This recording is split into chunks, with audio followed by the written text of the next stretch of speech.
The preliminary analysis of the fatal attack on my fellow communist Bernhard Circas named the culprit as a member of the Young Swords, a nationalist organization with a history of political violence that I'm all too familiar with from my time in the Red Youth. The report still lacked many details, but it appears the attack was committed at point-blank range about 50 meters from the guards posted at the entrance. The guards, it is said, opened fire immediately in retaliation and killed the attacker with precise rifle fire. Yet in my mind, many questions remain. Why commit this attack in plain view and clear range of the guards, knowing of the high chance to be shot in return? It must have been to send a message, showing that they were not afraid to die and that they would attack us anywhere at the center of our power. I'm convinced that this is a campaign directed at my government to show our powerlessness and to trigger unrest through provoking violent retaliation from the other side of the political spectrum and from the government itself, which they likely aim to topple. This must be contained. Last time we had the emergency meeting, and that means, well, our economy is still stable. Graph actually went down last time I looked. Now it's not down again. So, did something actually happen from the emergency meeting that was dealing with the situation and that has brought it into stability? I'm not sure. Anyway, we will continue and see what is in store next. I'm sure this isn't going to be the only problem, but we will have to deal with the Young Swords and with the nationalists, especially that one thing that really stood out to me was that they actually began operating in Valksland. So there is indeed a possibility that they are not just a nationalist organization by themselves, but that there are international interests involved here that may be not directly steering, but in some way supporting the actions of these guys. We will see. So I have some suspicions what's going on here, but obviously we'll have to wait for the police to bring that up. Currently, the railway construction is still underway, obviously. This might probably take quite a while, so I'm not expecting that to finish anytime soon. But we do seem to have a more stable economy at this point. So we'll see what further actions we can take. A few days later. Oh dear, I don't like that image. Okay, many things have happened. So let's begin going through. So a few days have passed, and we'll see that looked very uprising-y to me. Obviously, we'll see if the Red Youth had some kind of retaliation, which is something they did announce. Has the graph changed? It has not. Okay, so let's go through the news and let's see what's new. The Whole Sword Post has a report on the assassination as well. A Swordish poet and politician who had spoken out about the idea of the dictatorship of the proletariat was shot during the evening of Anton Rein's inauguration ball. Bernhard Circas, 53-year-old Swordish member of Assembly, was shot a number of times by a gunman at the entrance of the Maroon Palace, who was identified to be a member of the Young Swords. Okay, so we did not keep that under wraps. That is interesting that we're making this public. Despite his radical views, Mr. Circas was elected to be an independent member of Assembly in the 53 elections and sadly did not manage to live long enough to serve his duty. He was said to have repeatedly received threats from Swordish nationalists who viewed him as a traitor for promoting Millennialism in Sordland. Yeah, that includes me as well, eventually. Television footage showed the famous poet's body lying face down, draped with a white sheet on the pavement in front of the gates of the Maroon Palace. Lilias Graf, the interior minister, said she had assigned a group of leading ministry officials to lead the hunt for the killer. Once again, dark hands have chosen our country and spilled blood in Holsord to achieve their dark goals, she told a news conference. We are investigating all aspects of this crime. His funeral will be held tomorrow at his home city, Deir. The local police have reported to have increased security measures for the ceremony and stand ready for a massive attendance. Okay, that we'll have to see how we can how we can keep that under wraps. So we obviously have published pretty much all the details to the police when it comes to the suspect, to the public when it comes to the suspect.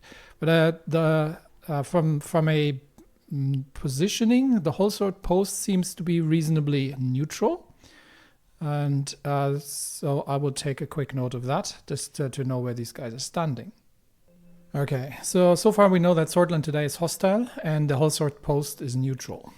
Let's see what Sordland today has to say. Okay, Sordland has two paths to the future, and this year is critical to decide which path we embark upon. Amid a recession, the lack of stability and security caused by the death of Bernard Circus is an unacceptable reality. How did the death of Bernard Circus cause a lack of security? We need more jobs, and a safe atmosphere of our country is supposed to grow and prosper. Okay, that's what they mean. But how will we increase our employment and open new factories if there's blood flowing down the streets? Sordland will never reach its goals as an advanced society if we descend in a downward spiral of a splintering of our nation. Peace and prosperity now and forever. I obviously generally can't disagree with it, but they're obviously trying to, between the lines, pin that on my government. So nothing we didn't expect from Sordland today. The economists, what do we say? The only way out of recession, bailing out businesses. Sordland's economy has been displaying a downwards trend over the past 2 years of Alfonso's presidency. If we want to prevent our country from declaring bankruptcy, we need a way out of this recession, and we need it now. The economic downturn keeps hitting hard at the businesses which are struggling to stay afloat. It is clear that a helping hand from the government is required to control the situation. There is no other way, apart from bailing out businesses, to truly provide relief to the economy. This in turn should revitalize the economy by creating more employment opportunities and increasing production in Sordland. That very much depends. So first of all, the businesses which a certain prior president had flogged off to the private market, then suddenly appeared to be in trouble, and now they want. Now they want to. Now after they have privatized the gains, they want to socialize the losses by getting the government to bail them out. Why are we having a recession? Is it? I'm going to have to check my notes actually. If we had I don't think we had a clear picture on this, but let me just refresh my memory on that. So one of the primary root causes probably is corruption, but a lack of investment was mentioned. And we obviously have relatively high inflation. We have significantly high unemployment. And we have lost production capacity quite a bit by the looks of it. So GDP has been shrinking. So are we... because who to support, right? So if we have some capital, ideally we'd be investing in useful things. But the bigger question remains, why are we looking at this situation? Why are we looking at the recession? Is it a demand destruction by simply having governments underpaying, by having governments basically underpaying workers and skimming the profits into the hands of the few, which is what I'm suspecting? Or do we have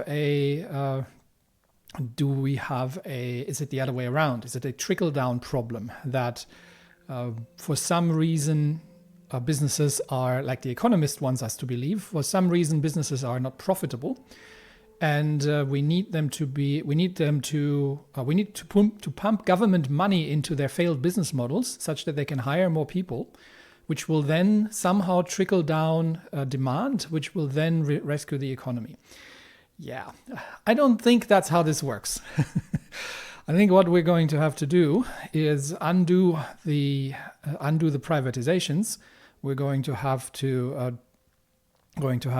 remove the corruption and the skimming of profits into the hands of the few. We might actually have to hand out some. It's difficult to make that choice without the appropriate data, but I'm suspecting we might have to support the people actually, because if we are looking at because the key point for me is the the GDP per capita, that we've lost about 1/3 of it. So it sounds to me a lot like that the people simply just don't have, with 16% unemployment, just don't have the money, and the high inflation, don't have the money to purchase things. So domestic demand is dunked, and obviously when it comes to export, we have potentially other problems as well. We're working on the infrastructure issues, but I'm lacking the macroeconomic data here to call that. But my suspicion is that we may have to hand out some money to the people, which generally in a situation like this with already 10% inflation is not great, because that is inflationary. So if we had a supply issue, then this would actually be more inflationary. So if this is a supply-driven inflation situation, so that's kind of the counter argument. Where does the high inflation come from? Well, with the debt to GDP of 138%, we may, given that we had a significant drop in GDP, we might actually not be in the most terrible debt situation that we were. So if we don't have a significant fiscal deficit that we've been running, but simply a broken privatization that has led to robber barons of sorts skimming the wealth of the country into their own pockets, and leaving the people more or less in the dust, then that might be more of the case. So in that case, actually supporting demand is the correct way around to do it, because then we don't rely on the trickle-down economics, which aren't going to happen, because any kind of government support for the ailing businesses is mostly going to end up in the pockets of the few anyway. So instead, if we support the people and the working class, that will raise additional demand, which is going to be inflationary, unfortunately, but it'll also help the businesses, simply because people are able to afford things again. And if people don't have enough to eat, they're not going to buy anything else. So I think that's probably more the direction. But of course, The Economist is going to argue that the few are in the newly minted millionaires are in desperate need of government bailouts. All right. Of course, it's never that easy. There's small businesses. There might be small businesses that very much would need government support. But I'm thinking the support for governments from the government side in that regard might also come from simply nationalizing some of these again, and then removing them from the pressures of handing over the profits handing over short-term profits into stakeholders' pockets, and putting shareholder value in front of everything else. Anyway, Lochhaven Times. Murder was a method of the past. Tensions between the left and right extremists have increased in the country after the assassination of MP Bernhard Circus. Protests of millennialist groups quickly turned into riots around the country. Okay, this is news to me. Can I please get a report on that? We're calling for peaceful protests and dialogue instead of violence. I agree. So we do actually have, that's what I was afraid of from the image in the loading screen. We do actually have riots. After the attack that prompted the riots, a member of Young Swords assassinating a member of Assembly clearly shows that they are willing to use extreme actions, said Franz Richter in his speech in the Grand National Assembly. We live within these borders together, and therefore we all bear a responsibility, a duty to live together with our differences. Richter's unifying message is something that we all should listen to in these times. Why is he getting the news coverage for that? That should have been the message from my side. We're going to have to work on that. It's something that we all should listen to in these times of danger of loss. The murder was a method of the past, and it has tainted us, reminded us who we were before and who we don't want to become in the future, said Richter, and stated that we as the citizens of the nation all bear responsibility beyond ideologies, partisanship, or any other identity. I completely agree with him. And I am not entirely certain why this messaging wasn't done by my government. It should have been. So again, he's a smart one. He knows how to grab the limelight. Okay, Lochhaven Times might be given that they're quoting him. I don't know if maybe we had an announcement and this the Lochhaven Times prefers to to promote Richter. So I'm going to be noting them down as potentially hostile. That said, it's important to remember that Richter is probably the least of my problems, but I have yet to see a more open move from the old guard. But we'll see. What is the radical? These guys are left-leaning, so what do they have to say? It is a sad moment for Sordland. We have lost a renowned poet who not only wrote about the struggles of the working class, but also acted on them. However, his decision to enter Sordish politics was met with a sick attack that ended his life. This was indeed intended as a message to all opposing voices in Sordland. I agree. We, the team here at the Radical, condemn this evil act of terror of the young swords, who we believe must be held accountable as a whole group. I disagree.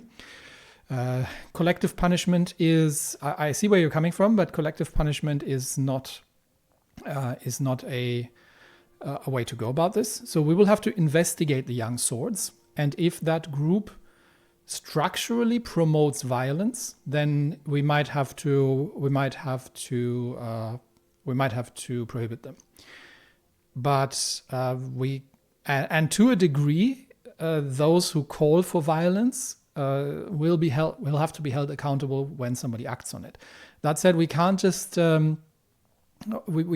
completely shut down all right-wing voices, because then all we're going to get is an underground movement that's going to become even more radicalized. But of course, this is their view. It's finally the time for the government to realize this organization as a terrorist threat and serve the justice that is due. Bernhard Circus is always going to be in our hearts as a great Sordish poet, as a revolutionary, as the leader of the Sordish avant-garde, as a futurist, as a romantic, as a millennialist, but beyond all, as a symbol of freedom of speech. Yeah, but at the same time, you would like the opposing side to be shut down as terrorists. He is now a man who was murdered for speaking his mind. This cannot remain as yet another political murder in the sad reality of Sordland. No, it can't. In fact, it is time to change this. It is time to speak up as people. The most beautiful sea hasn't been crossed yet, said the great poet, reminding us to always have hope. And we must strive to have hope and to make them a reality. It is the best way to honor his memory. Circus will be laid down in Dare tomorrow. Any citizen who wants to pay respect is invited to attend. Oh, that we might have to have some security for that, because that might go sideways. Geopolitico. What do we have? This is foreign politics. Okay, so yeah, let's not drop the ball on foreign politics. Volksland labor unions drive further decentralized economic growth, empowers workers. Yep, that's what we're trying to do. Building upon the foundations of Volkslandian socialism, inspired by Emmerich Hegel's revolutionary idea, labor unions are spearheading the next phase of decentralized economic growth and worker empowerment in Volksland. This unique form of socialism, emphasizing a federal economic organization of society, continues to reshape the nation's political and economic landscape. The Volksland Workers' Cooperative, a successful example of Volkslandian socialism in practice, has led to a remarkable 17% increase in productivity and an impressive 33% rise in worker satisfaction. Encouraged by these results, calls for the expansion of decentralized structures across various sectors of the economy have gained momentum. Unfortunately, they're a bit short on the details.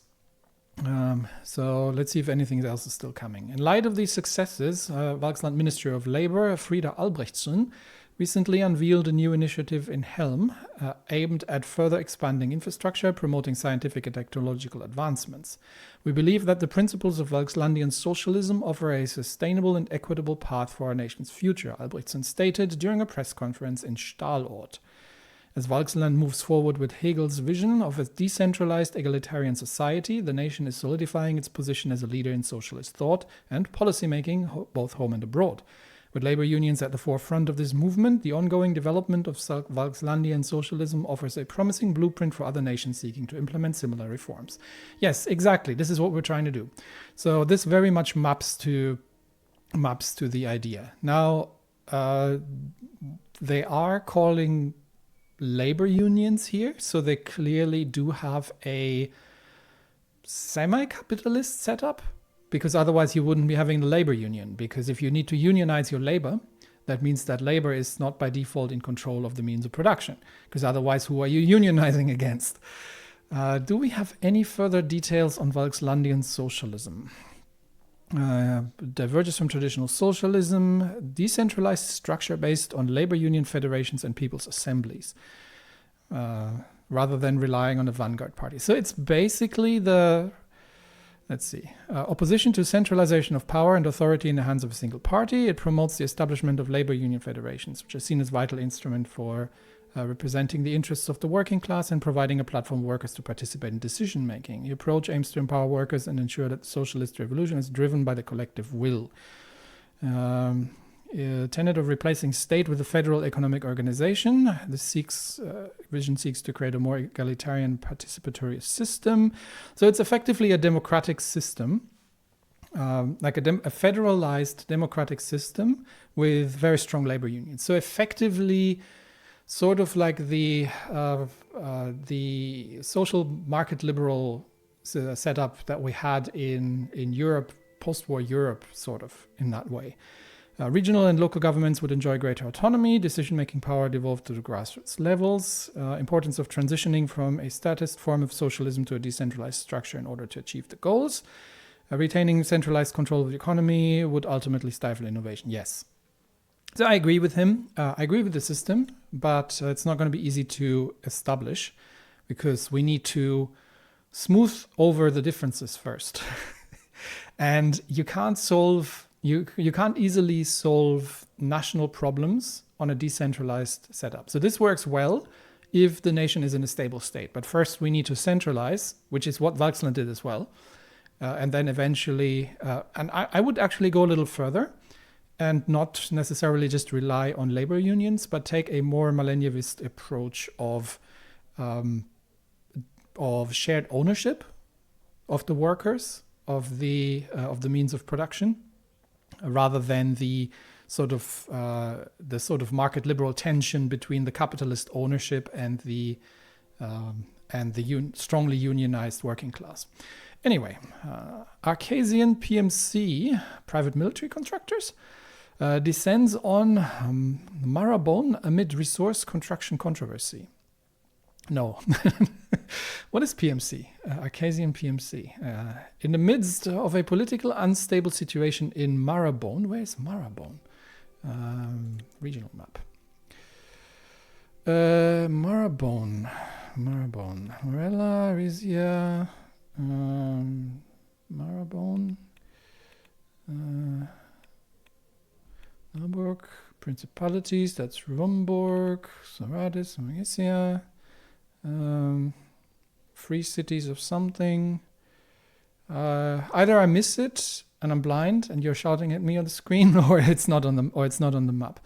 It could be off map because it is an Arcasian thing, so it could be off map. Anyway, so the largest Arcasian private military corporation.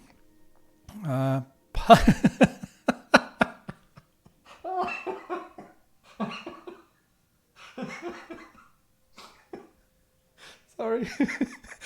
Totally not Peter Thiel's Palantir security situation. Solutions, sorry. Oh, that is glorious. Palantir security solutions. Yeah, I see what you did there. Has deployed its forces to the resource-rich nation.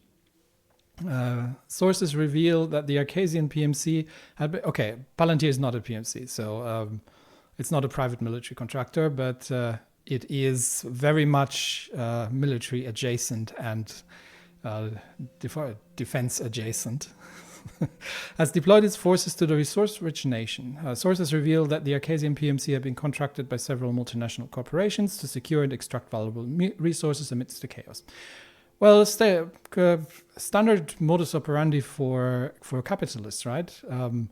Destabilize neighboring countries and then enable crony corporations with private military contractors to secure resources for personal gain, and the people suffer. Marabon, a country in the continent of Rica, has been grappling with internal strife and weak governance, leading to a power vacuum. This has opened doors for foreign interests to exploit the situation and extract the abundant resources such as oil, minerals, and rare earth metals. present within the borders. Reports suggest that PSS has already established several forward operating bases near key resource extraction sites, raising concerns about the long-term implications of this move on Mariborn's sovereignty. They have no sovereignty. They've become an economic colony. So it's classic capitalist economic colonialism, and we shall oppose that sort of thing. But this is what we would get if we were allying with the capitalists, clearly. All right, these I think are international reactions.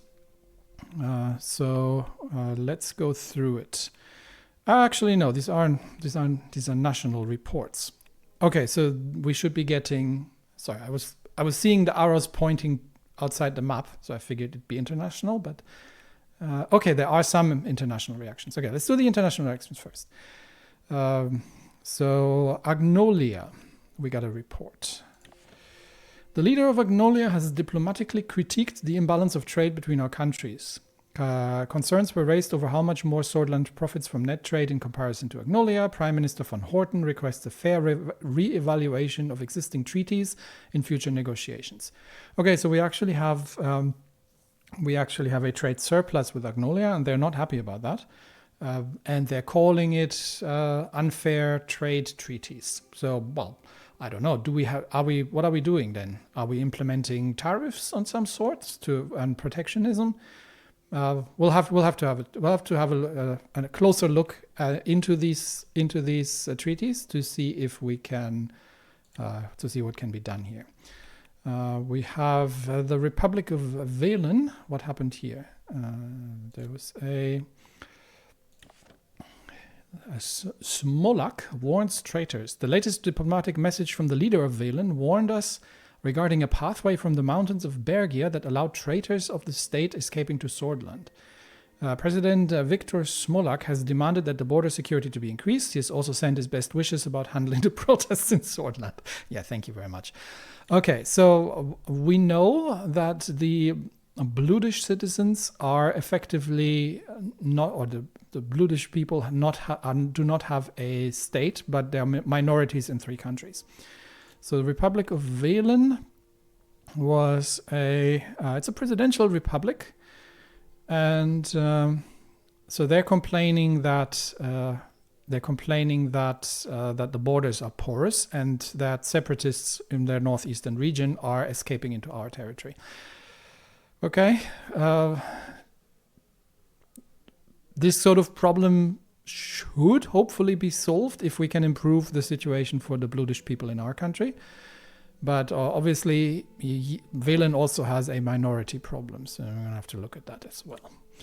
Okay, I think that's all for the international news.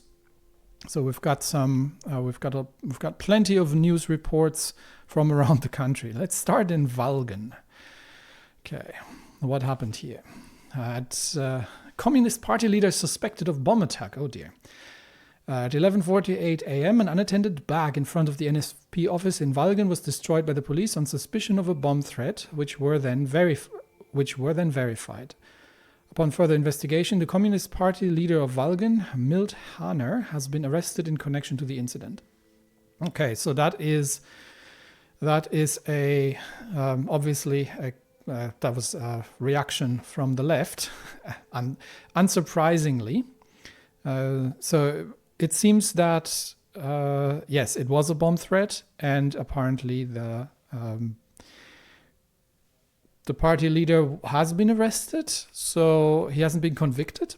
So he's innocent until proven otherwise, but it seems to be heavily implicated. Okay. So we've got retaliatory violence, and this cannot stand. It doesn't matter if he is a fellow communist or if he's a nationalist, but you do not go around bombing people. That doesn't happen in my country. The police is overburdened in Estord. We have been receiving reports of a lack of equipment and staff from the police forces in Estord. With the escalating violence in the city, the officers have been working 12-hour shifts to suppress the protests to no avail. The police commissioner of Estord has requested reinforcements and extra supplies of tear gas from nearby cities. Yeah, we may actually have to do this as much as, because it seems that the unrest, that the terrorist attack has been successful in starting nationwide unrest. And that unrest needs to be stopped. And we can't have violence in the streets, because that precludes any other kind of solution. So that needs to be stopped. And if we need to strengthen the police force to make that happen, then unfortunately that'll have to be the way to go. Let's see. In Yen, in the Holsord region, local police forces reported that a wardrobe full of heavy military equipment has been seized in a young sword cultural center in Yen. Regulars of the place denied having any knowledge about the weapons. Yeah, surely. The owners of the building have been detained along with 13 other people. The police captured 22 rifles and 2 machine guns. The equipment belonged to the Swordish armed forces dating 1929, but kept in very good condition. So that is the sort of direction that I've been mentioning earlier, that I think is very dangerous, because I would fully assume that the young swords have sympathizers and potentially collaborators within the armed forces, because generally they would be more right-leaning traditionally. And if they have been providing military equipment, then I mean, clearly it has been maintained. So this is not just a stash that we found by accident. So yeah, they have been provided military equipment, or they had collaborators within the armed forces that had enabled that in some way. So that is concerning as well, because and it's becoming more clear of what they're trying. I was pretty much on point with it. They are trying to basically trigger an insurrection, a civil war, portray the government as unable to contain it, or if we are cracking down hard on them, as a tyrannical dictatorship. Either way this goes. And the left has taken the bait, and we're ready for a fight. So with that, there goes that. And the left isn't any better. So the Bergian security forces raided the local Communist Party office after alleged attacks organized by one of their members and found illegal firearms in the office. The building has been closed, and 22 members of the Communist Party of Sordland have been detained.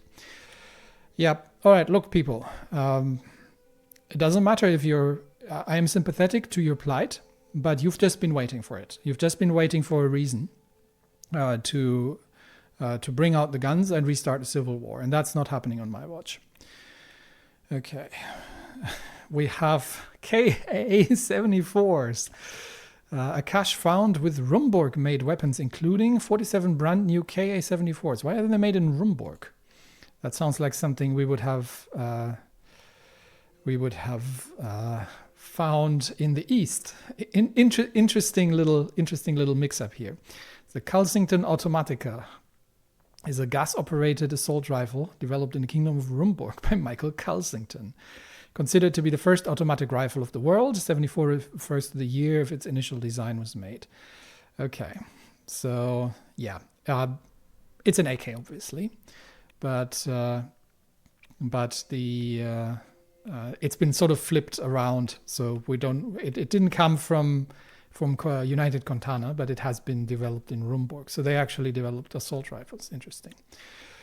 Okay, so 47 brand new KA-74s. Now, where have they been found? Nowhere. 2,854 bullets, 12 handguns, 27 grenades, and bomb-making equipment. In the basement of an abandoned house. No suspects have been detained yet. Investigations ongoing to determine the origins of the equipment. It is possible. So we have two possibilities. It is possible that the neighbouring nation of Rumburg, seeing our potential weakness of the government, is looking to take the opportunity and further fan the flames, either for a sympathetic movement. And I don't know if there's a connection between the Rumburgians and the nationalists. I would assume not, because they're nationalists. But so relatively low chance, but it could still be simply for destabilizing us. I don't know, as a preparation for An invasion under the guise of supporting Rumburgian minorities that are coming under threat from a sort of civil war situation, and then using that as a casus belli to invade and annex territory. Or it could have literally just been bought on the open markets because, weapons dealers exist. So not an awful lot we can say about that. Slight chance of foreign involvement, I would note. We've got Narbel. Police is understaffed. Narbel has reported that it is currently too understaffed to deal with the ongoing political violence due to the small size of the police force in the city. They have been working non-stop and a number of officers were sent to the hospital as a result of severe fatigue. Minister of the Interior has been working with head of police to address the issue. Yes, please. Suzerain, the Sol Dam is at maximum capacity. That's not good. Sol Dam has reached its maximum capacity. The dam, a crucial element of the city's infrastructure, has been handling an enormous amount of water inflow recently. With the reservoir at full capacity, the dam's operational efficiency is under scrutiny. Maintenance checks are being conducted to ensure the dam's safety. I think there was a report about the dam having problems. We should probably drain some of that. Can you reduce? Are the inflows too high? Can we just reduce the dam levels by draining more aggressively into the ocean? Something to keep an eye on, because that's, I think, pretty much the whole energy situation in Bergia. If that thing goes sideways, we have another problem on our hands. Suzerain. Okay. The Young Swords Youth Wing leader is dead after terror attack. Local Young Swords Youth Wing leader in Suzerain, Jak Teuren, has claimed responsibility for the organized attack in the Bludish market. Hang on. So the Young Swords conducted a terror attack on civilians in the Bludish market that resulted in the death of 7. His base of operations have been raided and he was found dead inside with 2 bullet wounds to the back of the head. The scene was organized to make it look like a suicide. We were not able to get information about the location of other ringleaders connected to the terrorist attack. Okay. Could have well been a retaliation by the locals. I would assume. Retaliation against the nationalists. So they are trying to effectively restart a civil war, more or less, or at least cause enough unrest to cause the downfall of the government. Still not. I might be imagining this, but I thought it had gone down. But well, that's what it is. All right, whole sword. What do we've got? We have 2 things to do. We have to have a dinner with the family. We have to have the security briefing. But first, I'm going to report the BFF activity. What's the BFF? The Bludish. Oh dear! Now these people as well. So, Chief of Police Karl Greiser reported that 2 Bludish women with affiliations to the Bludish Freedom Front have been caught in Holsort before they could execute a terror attack at a crowded rally. Both women are listed as wanted criminals and enemies of the state. The arrested women have admitted their intentions to attack the National Front Party's rally at Sol Square when Kesaro Kibener gave his speech but rejected any connection to the BFF. Both claimed that they were acting alone. Yeah, sure. Police reports that the situation is under control and further investigation. Who is Kibener? Sordish politician leader. Oh, he's the National Front leader. Okay, so... All right, so we're looking at the communists and the Bludish Freedom Front, or the Bludish Liberation Front, or whatever they're called, looking at going up against the National Front. And this is not just the youth, but it is clearly going all out at this point. So this needs to be ended. So we'll see what the security briefing is going to bring forth. All right. I arrived in front of the doors leading to the Situation Room. Today's security briefing was arranged in 2 parts, starting with internal matters and moving on to external matters after a short break. Minister of Interior Lilias Graf and Minister of Justice Nia Morgner would join us for the first part, the law enforcement briefing. For the second part, Minister of Defense Josef Lancea would join with a few high-ranking officials, including the Chief of the Armed Forces, Vulcan Kruger. Was he the one that he wasn't getting along with? Vulcan Kruger is the four-star general, current Chief of the Armed Forces. and the Chief of the General Staff. Previously served as the Chairman of the Chiefs of Staff of Army High Command, Imperial Army before 23, appointed Brigadier General, a member of Swedish General Staff in 29, became famed for his military victory in 33 along the Valen border, where his smaller brigade destroyed an entire rebel army in the Battle of Suzerain, later awarded the White Star by Seoul. One of the key supporters of Seoul during the 30s and 40s, became the Chief of Armed Forces in 45, becoming the oldest person to hold that title. Let me check my notes. I had a note somewhere. Let me check my notes quickly. Yeah, there was something in the past. I took a note of that. There was something in the past that talked about, somebody mentioned a potential rift between the Minister of Defense and the Chief of Staff. So if we can, Josef might be somebody who we should support more, but we do obviously have to be very careful. So we have to keep an eye on this guy. War hero, highly decorated, obviously, certain things. So let's collect my thoughts. What am I expecting? So first, Lilias obviously is going to probably ask for support for the police force, which I agree with. We do have the gendarmerie, which reports to defense, I think, if I'm not mistaken. So basically, sort of National Guard. So we might have to call them in as well if things go sideways. If the police can't handle things. Obviously the military is going to push for. Is probably going to push for that, but they're also going to have some foreign involvement. So we'll see if the suspicious weapon findings and my suspicion that maybe Rumburg was involved have any merit. Let's see. I opened the door. Lucien, Nia, and Lilias rose from their seats. Sir. Please take your seats. Oh, I'm just going to nod at him. Yeah, I'm going to nod at him. I nodded at Lucien and sat down. Everyone in the room sat down except for Lucien. He put on his glasses and went through the documents in front of him. Shortly after, he raised his head to address the attendees. Mr. President, ladies, we will kick off today's meeting with the internal security briefing. Yes, please, because that is an issue. I am assuming everyone has already been over the agenda. We all have busy schedules, so without further ado, I will jump into the first topic. It would have been nice if the game had given me the agenda, so I could have gone over it too. As we feared, the political atmosphere has worsened. Yes, so the left clearly was just waiting for an excuse to go violent as well. The reports around the country indicate that tensions are rising as we feared. Yes, I know. What is the status on the Bernhard Circus investigation? Yeah, I'm curious as well. Do we get any more details on that? I have received news this morning that the investigation into the murder of Bernhard Circus has concluded. Okay, that was quick. I would not have expected that to be this quick. Okay. That is indeed great news, but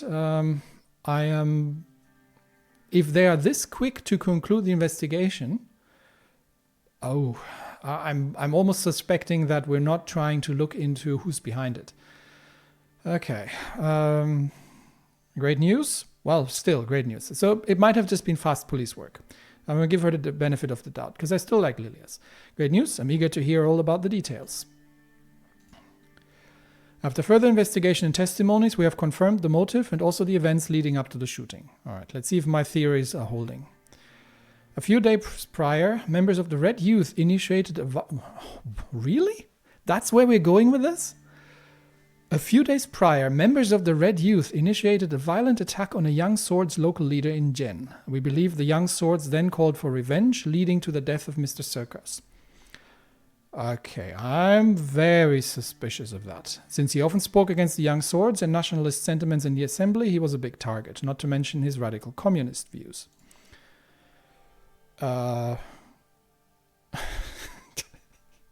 Excuse me. Okay, that came out a bit of left field. So we're basically saying that it's all the left's fault, right? So they had it coming. That's effectively where we're going with this. I would have honestly, I'm a bit disappointed. I would have expected more from that. So this is where we're going with this, yeah? This makes no sense, right? Because if this was just, he was a big target, yeah. But there was absolutely no point in assassinating him out in the public, in front of the palace, if this was all about getting revenge on the Red Youth. That had absolutely nothing to do with this. So that's ridiculous. They clearly wanted to send a message. And I am very concerned that my internal staff is treating this as a simple revenge between youth organizations rather than a clear attack against my government. So he definitely didn't have a coming. I know she doesn't like communists, so there's really no point in going to. This is not the point, right? That's just a personal attack, so that doesn't help anyone. Political violence needs to stop. Yes, we've kept it at bay for so long, but it seems that there are now new triggers. No, we have two sides which are ready to go, and we have regardless of what the Red Youth, it doesn't matter who started it, right? They've been at each other's throats. But clearly, the public assassination of a member of the assembly is a bit more than just retaliation for violence crimes between youth organizations. She handed over the report and pointed at a highlighted section in the document.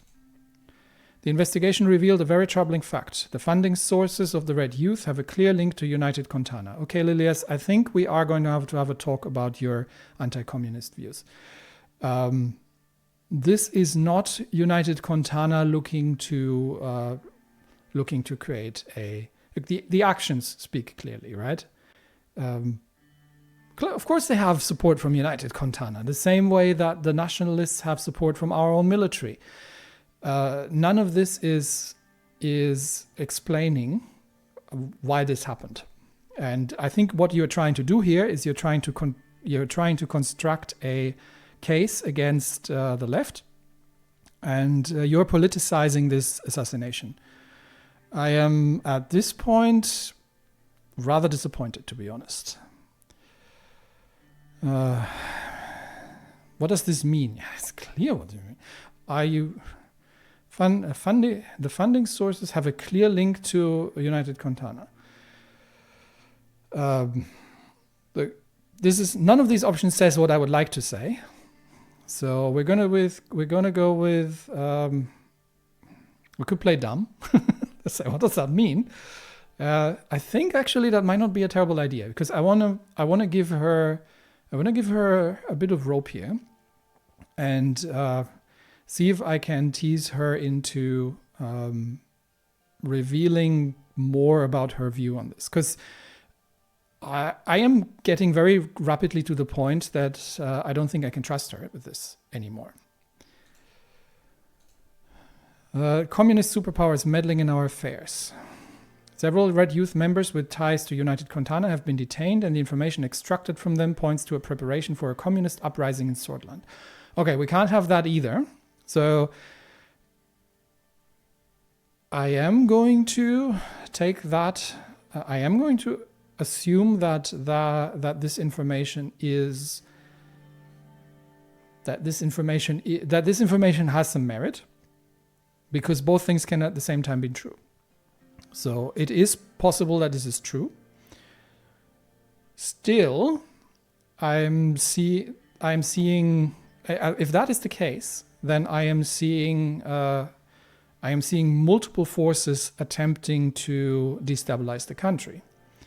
And I would be very surprised if United Kontana had any reason to do this, because I am clearly a millennialist-leaning president. Why would they try to destabilize the government? I mean, it's still possible, and we'll trust that they would do that, but the motivation doesn't check out, right? And if they were preparing a communist uprising, why did the nationalists then start the public assassination in order to weaken the government, which they would need on their side? So if the nationalists, this would give the nationalists a massive case. So if they knew about this, which is what I think you were implying here, if they knew about this, this would have been a prime opportunity for the nationalists to force the government's hand by exposing the left as as steered by foreign powers, and could force a more sovereign response, and could force a more, I would almost say, a more independent direction, rather than the planned alignment with United Contana, which we have been public about. So this doesn't check out. This does not make sense. I think you're trying to construct a case here. It isn't unusual for the superpowers to influence other nations, but I think this case is a little far-fetched. The left lacks popular support in Sordland. I agree, Lucien. That's not the reason. Let's see what Nia has to say. I trust her a lot. And Lucien, obviously.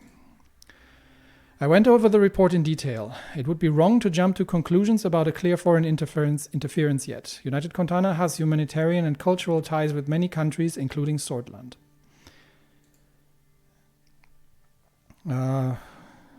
Yes. It does not make sense. Sorry, Lilias, but you're running an anti-communist crusade here, and no. I don't want to jump to conclusions immediately. We shouldn't create a crisis with them. That, again, is not my point here, but yeah, the only option that I had. Nearly 3 decades ago, they funded General Rickard and tried to establish a communist dictatorship in our country. If it was not for Colonel Sol, we could have seen the real crisis. I might need a new Minister for Interior relatively soon, if this continues. She took a sip from her glass of water and continued. Our police chief, Karl Greiser, has linked the funding channels to the United Contana consulate in Benfi. Where's Benfi? Here. Okay. So, yeah, it was the Reds. Okay.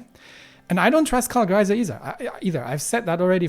I had a bad feeling from the very beginning when he immediately blamed foreign interference for the fire in the library. I've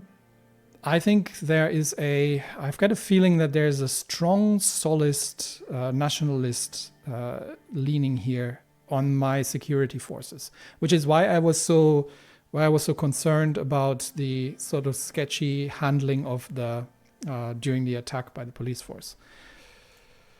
As we all know, the enemies of Sordland are many, but we also have threats inside the country. Okay.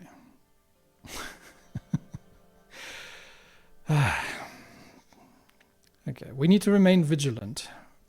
Well, look, of course we can't have foreign countries running our government or causing uprisings or supplying weapons to other people. But at the same time, you're clearly on a personal crusade here. And I've got the feeling that the police chief is involved as well. And further forces of the interior. Because that was way too quick that you decided on who was the culprit. And you very, very rapidly, within just a few days, found out that this is all United Contana's fault. I am very, very suspicious of these outcomes. Okay. Our country's always had issues. This is part of our job. This is a complete non-answer. Okay. Enemies of Sordland are many, but we also have threats inside the country. Yeah. Truly. We have all the power to deal with any threat. We do actually. And that gets us actually to the point. So we will need to do something about the unrest, because we cannot let that slide. We cannot let this continue, because the next thing will have a bluish uprising in the south. We have and we've got blood in the streets between the red youth and the young swords. So we can't be having with that. So vigilance isn't helping here. We have the power to deal with any threat. If we give up essential freedoms to purchase temporary security, we deserve neither freedoms nor security. This is debatable, but yes, we know what more security and surveillance cost to this country under Sol. I know, and that's why I'm so hesitant about it. So we have to do this the right way. We cannot just do arbitrary repression. So any measures that we have to enact have to be lawful and have to be temporary. And it has to be very clear that this is a reaction to the situation on the ground. So let's see what options we get. Let's not forget that President Sol, God bless him, brought stability after a long period of bloodshed and chaos. But moving on, yeah. She clearly has a picture of President Sol over her nightstand.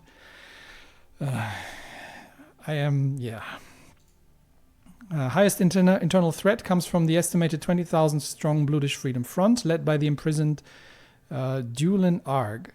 They are a banned political organization, now a militant force that is trying to incite racial violence.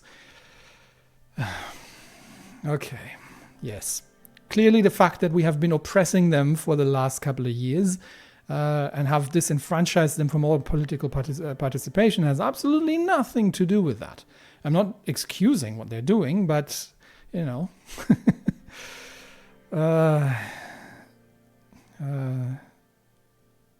Okay.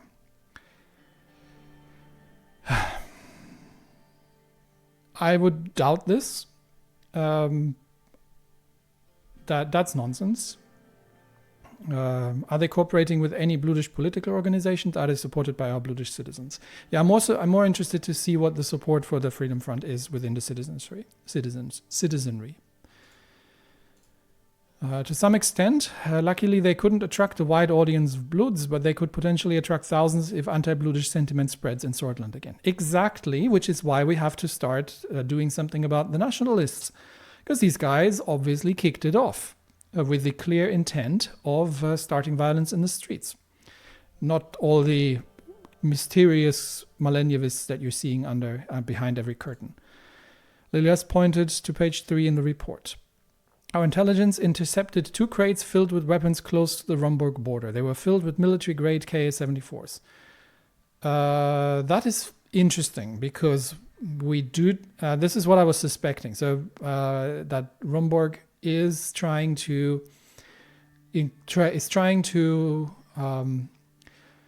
create sectarian violence within the country for their own purposes. So that is on top of the ones that we found in the abandoned house, right? Still doesn't mean that they were officially involved. This could just be weapon smuggling, right? So we'll have to be careful until we can have a clear trace of custody. We expect that more have been smuggled in. A group of Bloods were caught with these guns at a checkpoint not far away. Yeah. So the Bluish organization is obtaining weapons from Rumburg. This could be with the consent and support of the Rumburgian government, or they could simply be just purchasing firearms abroad and bringing them in. So either way, it's a dangerous situation. And the governor of Bergia, Felix Bronn, is already taking the necessary measures to counter the threat. Yeah, I'm suspecting I know where this is going. Yeah, he has a hardline. He's a hardline nationalist after the Ism incident and the revolt in Bergia. Great. So exactly what they were trying to do.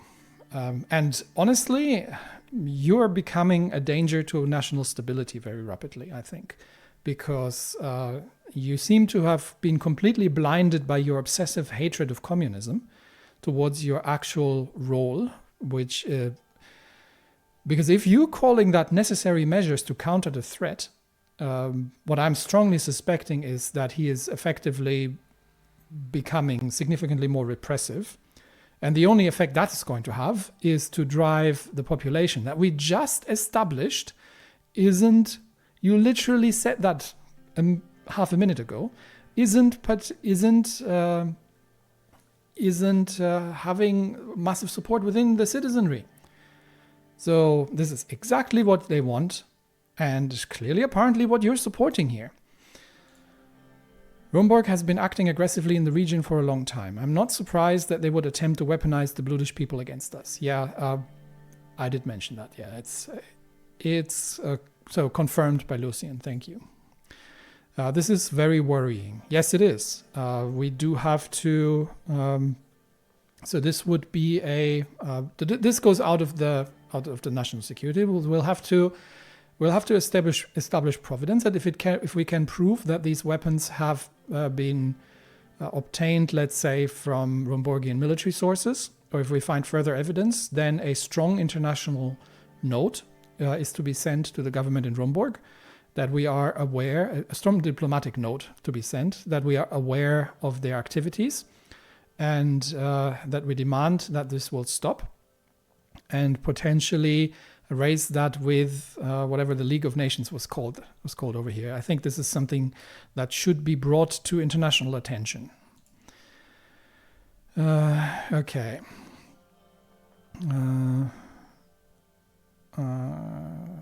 Can we make any direct correlations between the BFF and Rumburg? Yeah, I think what we would need is some proof here, yes, because if we can determine that we have leadership within the BFF operating effectively as foreign agents on behalf or with direct support of Rumburg, that gives us both a legal reason to shut them down and also a potential way of raising this diplomatically. Can we make a direct correlation? Let's see. Not yet, but we have suspects that indicate such a correlation. Okay. This is grave news, but we must be careful not to stoke the fires of anti-Bludish sentiment. Exactly. Thank you, Nia. Unfortunately, Governor Bronn is directly causing the tensions to increase with his increasingly anti-Bludish stance. Yeah, like I said, this needs to go. And of course, this all kicked off before we had a chance to deal with the constitutional situation that has gotten us into this place, into this part in the first place. So yeah, we need to.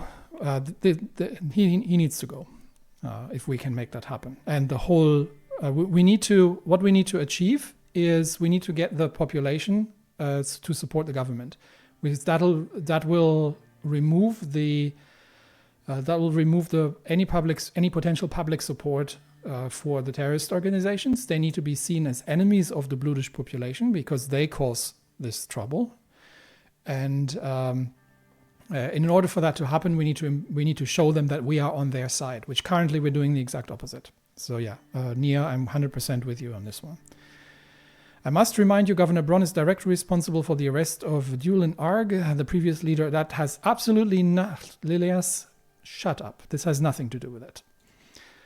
It's true that his methods can be extreme at times, but it was his policies that kept the region peace. No, it hasn't. It hasn't. It is what's causing this in the first place. Okay. I'm getting a little riled up here with that. He is misusing the powers given to him by Tarkin Sol. The insane authority of the governor is surely a root cause.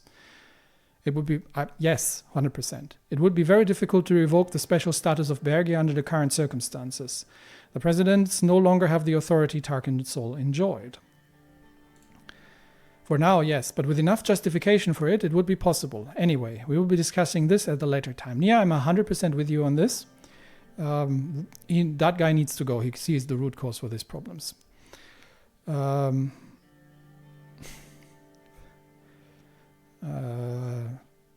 discussing this at a later time. Tell me more about the special zone. Yeah, let's bring in some more details. I think I have a relatively good view about this. As you know, Bergia was given special status by Tarkin Sol after the full-scale uprising by the BFF against the Sordish government in 35. So we're now in 53, so it was about 18 years ago. Those couple years were disastrous for Bergia. Can you shut up, Lilius? Dulan Arg and the BFF declared war on us, openly attacked our people, occupied entire cities. It was a massive uprising, but I'd like to point out the longest time they were in control of a city was 2 weeks. I wouldn't call that an occupation. Thank you, Lucian, for being the rational, neutral part here. Despite the arrest of ARG in 44 and the BFF seizing its activities, the special status of the regions were never revoked. Yes. Today, the special zone of Bergia gives the governor insane amounts of authority. He was in trouble with the law before for not following the central government's authority. Yeah, he needs to go. Very clearly. Unfortunately, Bergia also has its own police forces directly commanded by Bronn. They are not part of my ministry and only cooperate when they are forced to do so. This is a problem. So you agree with him, but what you don't like is that he steps on your turf. Is it that one? Even though our forces have the authority to serve in Bergia, the special zone leaves the security of Bergia mostly in the hands of the governor. That leaves my hands tied. Okay. Let's see what options we have. The discrimination Bergia suffers is maddening. We should find a way to revoke the special status of Bergia one way or another. We must reverse the situation. It is absurd that the Ministry of Interior doesn't have full control over Bergia's security. Governor Bronn and his special powers deserve credit for it. No. Discrimination Bergia suffers is maddening. We should find a way to revoke the special status of Bergia. I agree with Nia here. I will do my best, Mr. President. Thank you. Let's find a legal way to make this happen. Let's not get yet another party in the unrest with the governor effectively raising his personal army against us. What is the second most important threat? Okay, let's see. Is the gang violence that is threatening the Nargis and Angland regions. 2 prominent organized crime families are at war and the potential for bloodshed is real. Yes. Oh, great. So we have. I had notes of that we had organized crime problems, but now we have a vendetta on our hands on top of everything else. Great. Okay. So I will have to deal with Lilias for the time being, I believe. And if I can keep her rabid anti-communist paranoia in check, then she may at least be useful in finding ways to suppress the current outbreak. But we do have to be careful not to revert into the dictatorship that she clearly wants to get us back into. Okay, why can't we just arrest them then? Do we know about them? Yeah, let's. What is preventing us? I suspect I know it's corruption, but I don't think Lilias will probably tell me because it's her police force that is failing to do so. Yeah, but at this point I don't mind the barb. So why can't you just arrest them, Lilias? What's holding you up? The primary reason is deception and corruption. Thank you. They infiltrated several government offices and the police. That's how they can evade us. Yeah, I figured as much. I want them gone for good. I trust you can handle them. No, I don't. Because if you could handle them, you would have proposed something already. I think what we need, let's see if we can find an agreement with Lilias on this. I think what we need is some form of, is a special department or a task force, an anti-corruption task force that is outside the regular police organization of the region. So we'll have to bring some trusted people from, let's say, from the eastern regions in, who are not involved in the corruption scandals. And they will be tasked with rooting out the corruption both inside the police force and in the respective government offices. And that's how we get a hand on this kind of thing. So let's see if we can convince her to work with us in that direction. I want them gone for good. Well, I don't want them murdered. Yeah. I agree it would make Sordland a better place. It will not be easy. These gangs exist because corruption is so common in our country. They buy our police officers and slip by checkpoints. Exactly. Lilia sighed deeply. If only we had Tarkin Solbak. I shall be honest with you. With our current capabilities, we may not be able to prevent the further arming of separatists while maintaining order in Bergia, Nargis, and Angland. Great.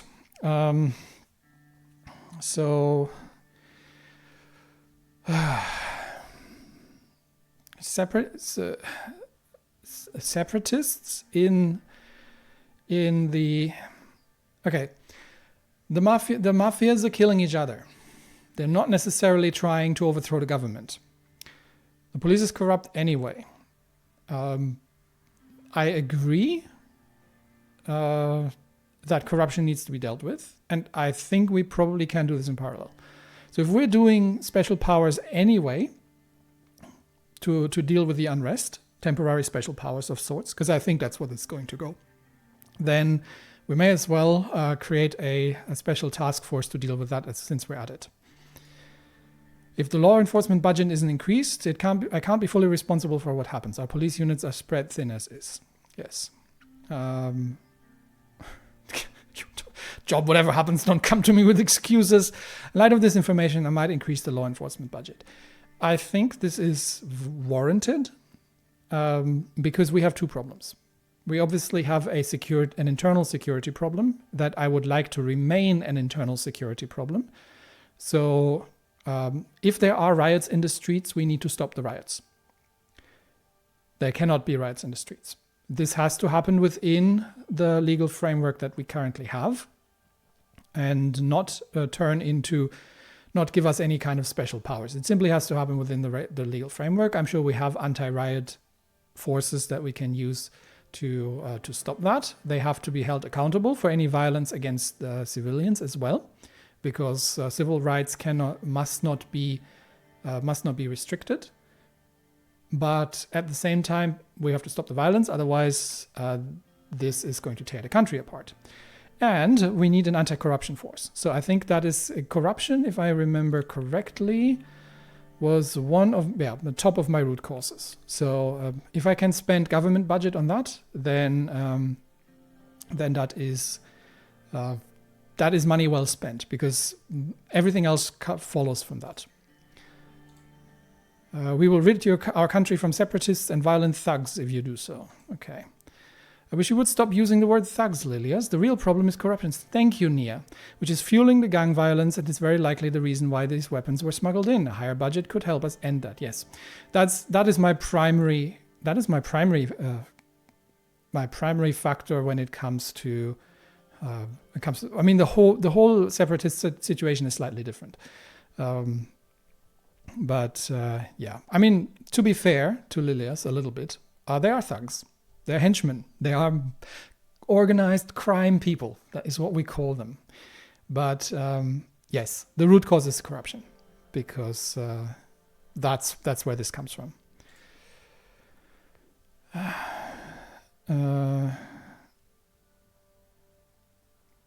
Okay, we've got 3 very interesting options in response. Corruption is the root of all evil, after all. I agree. Well, it's not of all of it, but it's the root of our economic problems, I would argue. She is an anti-corruption crusader anyway, so she would actually... Ideally, I would have her at the head, and not Lilias. Her at the head of... I would have her at the head of an anti-corruption force. That would be ideal. These threats seem more direct than a few bribes. I don't understand what that's even supposed to mean. No. Yeah. I'm not sure where this leads. If this is meant as a criticism on her, which is because that's what she's doing anyway. I'm just going to agree with her here. We can look into corruption once the weapons have been found and the gangs have been beaten. No, Lilias. We do this in parallel. Okay, you deal with the security in the streets, and if I can get Mornia to lead an anti-corruption task force, then that's and if I can get you to agree to that, because she's gonna clean up your mess, then I mean, she inherited it obviously, but actually, did she? Or has she been? Expected. When did she become no, she became minister under my administration. No, so it's you haven't caused the mess, but it's you have inherited it. So work together on this, would you? She's got the necessary skill. Less like previous administrations kicking the can down the road. This is what's destroying our institutions. Okay, that was a bit far. Lilias didn't cause that. She just picked it up. They were openly scowling at each other. Lilias turned back to her notes. Well, this concludes the topic for the internal portion. Thank you for the updates, Ms. Graf and Mrs. Mornia. Thank you for the overview. Have a good day. Okay, until next time. 2 ministers left the room. We took a short break before continuing to the second part. I think we're running a little long on the episode, but yeah, I think I'm just going to keep going. Let's get through the conversation, because otherwise we never get anywhere. Let's see where the rest leads us. So it's going to be a little longer episode, because I think we're pretty much at the hour mark from my internal clock that we should be by now. Josef Lancea, along with 3 high-ranking officials from the Ministry of Defense, walked into the room. One of the men was none other than General Kruger, the chief of the armed forces. Josef made his way towards the table while the others stood by the door. Mr. President, welcome, Josef. I brought General Kruger with me due to the escalation on our borders. Okay, let's see what you've got for me. General Kruger stepped forward and saluted. He had a strong jaw with sharp cheekbones. His tall stature, uniform and medals, combined with his deep and intense stare, made him look threatening. Yeah, you don't scare me. I've had my dealings with bigger men than you have tried to scare me. He was in his 70s, yet he had a bulky body that was a result of his commando training. Not only was he the second most decorated officer in Sordland, he was also the longest serving. No, I do not. I am the commander-in-chief. I do not necessarily salute him. General Kruger. Mr. President, it's an honor. Josef tapped his foot impatiently. He seemed uneasy with the presence of another high-ranking officer in the room. Yeah, these two don't get along. Lucian, I am so glad to have Lucian around. Gentlemen, thanks for coming to this significant gathering. Let's begin. Josef and Vulcan took their seats at the table while the rest of the officers stood by the door. So I remember that there was a note that said that these two are not getting along with each other. And but when it comes to, I think in this situation, we're not playing politics. We're not playing political games here. So I want the man who's the right man for the job and has the right opinion on how to deal with it. Let's see what they both have to say. Mr. President, the situation at the western and northern borders towards Rumburg is very tense. We are observing deployments of divisions closer to our border. Okay, now that changes the situation. So Rumburg is okay. That is probably the last piece in the puzzle that we needed. So clearly, Rumburg is trying to destabilize the government and is getting ready for a territory grab and an active invasion. So that changes things quite significantly. Can we? Yeah, I would have. This is what I was trying to prevent by forming a military alliance with the Eastern Bloc, because that would act as deterrence. Rumburg has been acting increasingly expansionist in the past decades and also interfered in Agnolia, but now they have turned their sights on us. What is your current strategy? Yes. Look, Rumburg is significantly larger than us. So our armed forces from memory are suffering from outdated material. So no, we're not going to be standing alone, and unless we have a very strong territorial advantage to hold them off. But yeah, I don't think so. What is your current strategy? Patrolling close to the borders with our border force and keeping army reserve divisions near. Okay, that's cute, but not going to help. It seems like they want to increase the pressure both externally and internally. Yeah, clearly. They want to destabilize the government to the point that the military reaction is, could cause enough chaos internally, and the military reaction is going to be insufficient, and it makes it easier for them to invade. Okay, let's see what Kruger has to say. If I may. Please, General. The picture is becoming clearer. The latest information from the interior about the weapons caches, and now there is an active military buildup close to our borders. Yes, I agree. The entire situation was analyzed by our general staff, and our prediction is a future territorial incursion by Rumburg. I completely agree with you. None of these answers is the one I want. The threat is exaggerated? No. Let them come, we will give them hell? No. I'll have complete trust in the general staff then. Actually, also not the answer I want, but let's see what he has to say. We will not let you down, and the general staff is composed of the smartest military individuals. Yeah, this gets us nowhere. This is just sympathy here. I require an increase in the military budget to enlist more soldiers. Only then we can stand strong against our enemies. The enlarged armed forces will hold them at bay. I highly doubt that.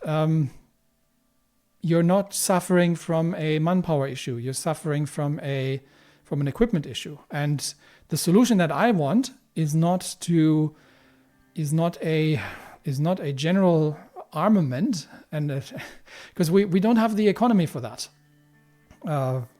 What I want is an alignment in a larger alliance, and that solves the problem automatically, because if we are in a military alliance with a major faction, we are not going to be attacked. Let's see if we can get there. Vulcan is right. We do need an increase in the military budget, although we don't see eye to eye on exactly how to spend the budget. That much we agree on. We don't need more soldiers, we need better equipment, but that's not going to solve the problem either way, because we're not going to stand on our own against a massively superior military power, unless I see some data that says otherwise, both strategically or in any other way. I have my concerns about Rumburg too. We need strong allies to withstand such a superior power. Thank you, Lucian. They are our nemesis. That is an understatement. Times are changing and war is coming, Mr. President, whether we like it or not. We must be prepared. During the elections, you said nothing about focusing on our military. I asked you to reconsider and to increase the military budget. The future and safety of Sordland is in my hands. The military budget alone isn't going to fix this.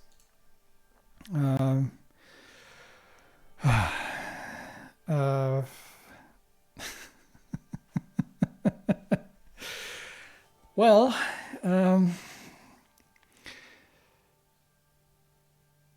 I am lacking data. So I am lacking information on the actual strategic situation. What are we talking about, right? You're claiming that with additional military budget increases, you would be able to, we would be able to hold, to defend our borders against a vastly larger militaristic power without foreign allies? No. Unless I see numbers that very clearly support that, I don't see that. So even if we are strengthening our military forces, which we might have to, but even if we did that, unless we have strong allies, the deterrence wouldn't be there. I don't see how the military budget by itself would do anything. So what three options do I have? I'm a man of my word, Josef. Maybe you're right. Defense is more important. As I said, times change, Josef. We will see. I think this is the most neutral answer, because what I'm thinking is that the answer is not militarization of Sordland. The answer is the alliance in the east.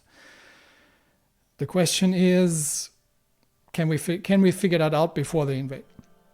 And would they invade before we sign the deal? So times change, Josef. We will see. Our forces would crumble under a decrease, and Rumburg would be much more compelled to exploit our weakness.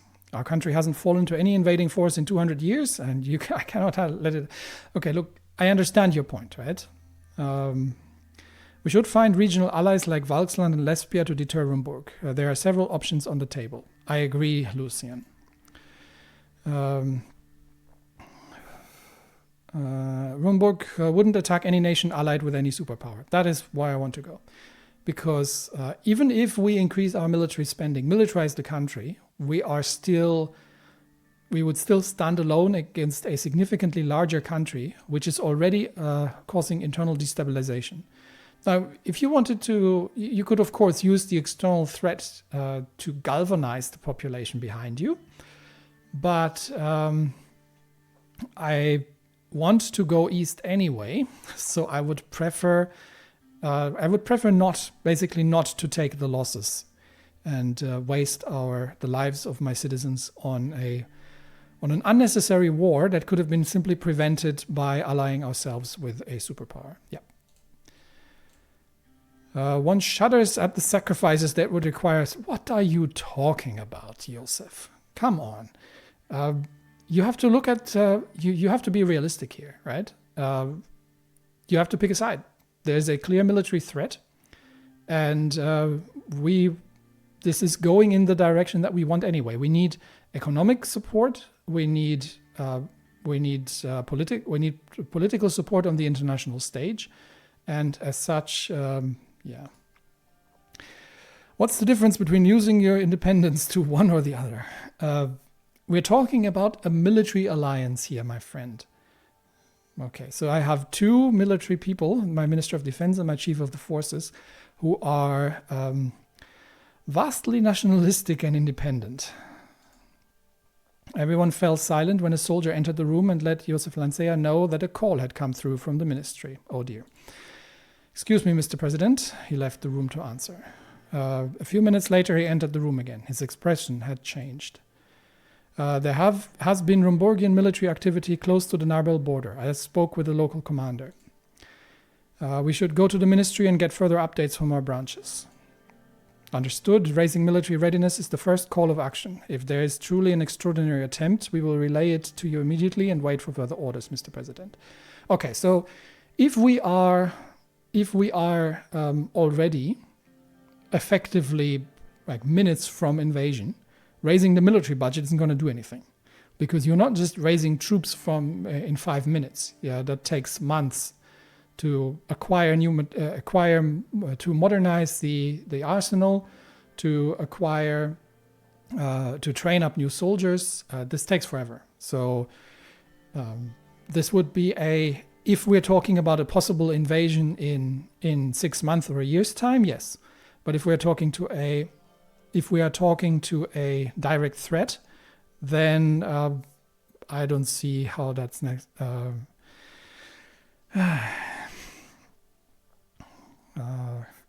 Nobody wants a war. No, clearly Rumburg wants one. Yeah, make sure they know we are observant and ready. Yeah. Always watching, always ready is our motto, sir. Okay, good to know. Saluted and left the room. Rumburg was already testing us, and the reports from the interior indicate interference inside our borders. Communists, nationalists, Blutish rebels, Rumburg expansionism. What was next? Sordland had always been a key piece in the chessboard of the global rivalry between Arcasia and United Contana. Yes, but Rumburg isn't part of Arcasia. But in the recent years, there was no such aggression from Rumburg, not at these levels at least. All it takes is one tiny spark to start the flames of war. And the phone rings. Rumburg had decided to close their consulate in Lachhaven. All right. Yes. So we have a variety of problems. We have domestic problems. We have a rapidly escalating security situation. And we have a rapidly escalating international crisis. So, yeah, their military budget isn't going to solve anything. They're literally standing at the borders and are looking for an excuse. They're basically waiting for if they're waiting for their destabilization efforts to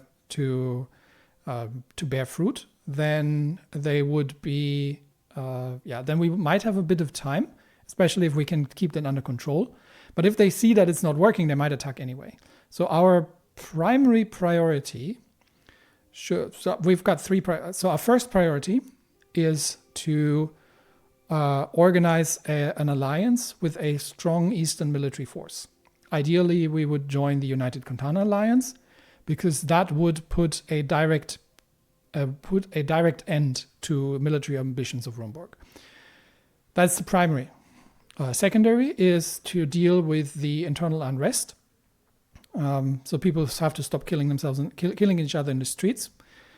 And third is to deal with a potential uprising and to deal with the corruption situation. In that order. And we will get to that in the next episode. Well, this has been a long one, but many things have happened, and not a boring moment in the first days of my presidency.